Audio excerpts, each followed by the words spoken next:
ನಮಸ್ಕಾರ ಪ್ರಿಯ ವೀಕ್ಷಕರೇ, ಮೂಡಲ ಧ್ವನಿ ಹಳ್ಳ ಪಬ್ಲಿಕ್ ಪವರ್ ಕನ್ನಡ ಯೂಟ್ಯೂಬ್ ಚಾನಲ್ಗೆ ಒಮ್ಮೆ ಸಬ್ಸ್ಕ್ರೈಬ್ ಮಾಡಿ, ಬೆಲ್ ಐಕಾನ್ ಪ್ರೆಸ್ ಮಾಡಿ, ಹೊಸ ವಿಡಿಯೋಗಳನ್ನು ನೋಡ್ತಾರೆ, ಶೇರ್ ಮಾಡಿ, ಲೈಕ್ ಮಾಡಿ, ಕಮೆಂಟ್ ಬಾಕ್ಸಲ್ಲಿ ಕಮೆಂಟ್ ಹಾಕಿ. ಚಾಮರಾಜನಗರ ಜಿಲ್ಲೆ ಹನೂರು ತಾಲೂಕು ತೋಮರಪಳ್ಳ್ಯದ ಮೂವರು ಗುಂಡೇಟಿಗೆ ಬಲಿಯಾಗಿರುವ ಪ್ರಕರಣದಲ್ಲಿ ಬಿಜೆಪಿ ಹನೂರು ಮಂಡಲ ಹಾಗೂ ಚಾಮರಾಜನಗರ ಜಿಲ್ಲೆ ಒಬಿಸಿ ವಿಭಾಗ ಉಗ್ರ ಪ್ರತಿಭಟನೆ ನಡೆಸುತ್ತಿದೆ. ಹನೂರು ಮಂಡಲ ಬಿಜೆಪಿ ಅಧ್ಯಕ್ಷರಾದ ವೃಷಭೇಂದ್ರ ಸ್ವಾಮಿ ಹಾಗೂ ಚಾಮರಾಜನಗರ ಜಿಲ್ಲಾ ಒಬಿಸಿ ಅಧ್ಯಕ್ಷರಾದ ವೆಂಕಟೇಶ್ ಹಾಗೂ ಇನ್ನಿತರ ಬಿಜೆಪಿ ಮುಖಂಡರುಗಳು ಈ ಧರಣಿಯಲ್ಲಿ ಪಾಲ್ಗೊಂಡಿದ್ದರು.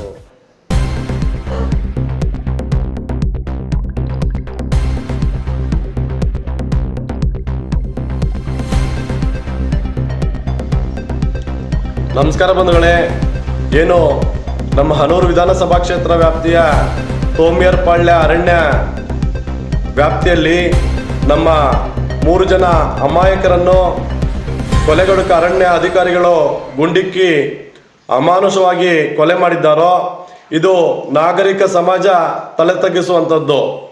ನಾವು ಈ ಕ್ಷಣದಲ್ಲಿ ನಾವು ರಾಜ್ಯ ಸರ್ಕಾರಕ್ಕೆ ಒತ್ತಾಯ ಮಾಡ್ತಾ ಇದ್ದೇವೆ, ಆಗ್ರಹಿಸ್ತಾ ಇದ್ದೇವೆ. ಶೀಘ್ರದಲ್ಲೇ ಯಾರು ಆ ನಮ್ಮ ಅಮಾಯಕರನ್ನ ಕೊಲೆ ಮಾಡಿದ್ದಾರೋ ಆ ಕೊಲೆಗಡುಕ ಅಧಿಕಾರಿಗಳನ್ನ ಸೇವೆಯಿಂದ ವಜಾ ಮಾಡಬೇಕು. ಜೊತೆಗೆ ರಾಜ್ಯ ಸರ್ಕಾರ ಈ ಕೂಡಲೇ ಮೃತ ಕುಟುಂಬಗಳಿಗೆ ವಿಶೇಷ ಪ್ಯಾಕೇಜನ್ನು ಅನುದಾನವನ್ನ ಘೋಷಣೆ ಮಾಡಬೇಕು. ಜೊತೆಗೆ ಆ ಮೃತ ಕುಟುಂಬದ ವಾರಸುದಾರರಿಗೆ ಉದ್ಯೋಗವನ್ನು, ಸರ್ಕಾರಿ ಉದ್ಯೋಗವನ್ನು ಕಲ್ಪಿಸಬೇಕು.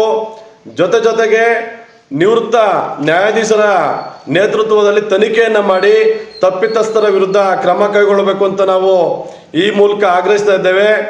ಇಲ್ಲವಾದಲ್ಲಿ ಮುಂದಿನ ದಿನಗಳಲ್ಲಿ ಭಾರತೀಯ ಜನತಾ ಪಾರ್ಟಿ ವತಿಯಿಂದ ಉಗ್ರವಾದ ಪ್ರತಿಭಟನೆಗಳನ್ನು ನಾವು ಮಾಡಬೇಕಾಗ್ತದೆ. ಅದಕ್ಕೆ ಅವಕಾಶ ಮಾಡಿಕೊಡಬಾರ್ದು.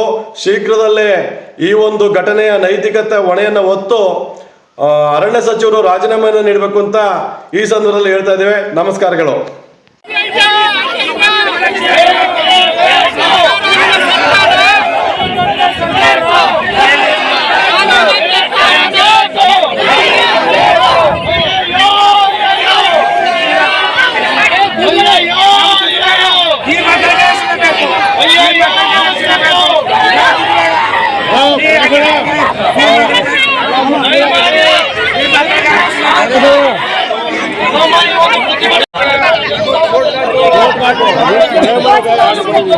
ಏನು ಕೊಲೆಗಡುಕ ಅಧಿಕಾರಿಗಳು, ಅರಣ್ಯಾಧಿಕಾರಿಗಳು ನಮ್ಮ ರೈತರನ್ನ ಕೊಲೆ ಮಾಡಿದಾರೋ, ಸ್ವಾತಂತ್ರ್ಯ ದಿನಾಚರಣೆ ಸ್ವಾತಂತ್ರ್ಯ ಹರಣವಾಗಿದೆ. ಇವತ್ತು ಪ್ರಜಾಪ್ರಭುತ್ವವನ್ನು ಹತ್ತಿಕ್ಕುವಂತ ಕೆಲಸವನ್ನು ಅರಣ್ಯ ಇಲಾಖೆಯವರು ಮಾಡಿದ್ದಾರೆ.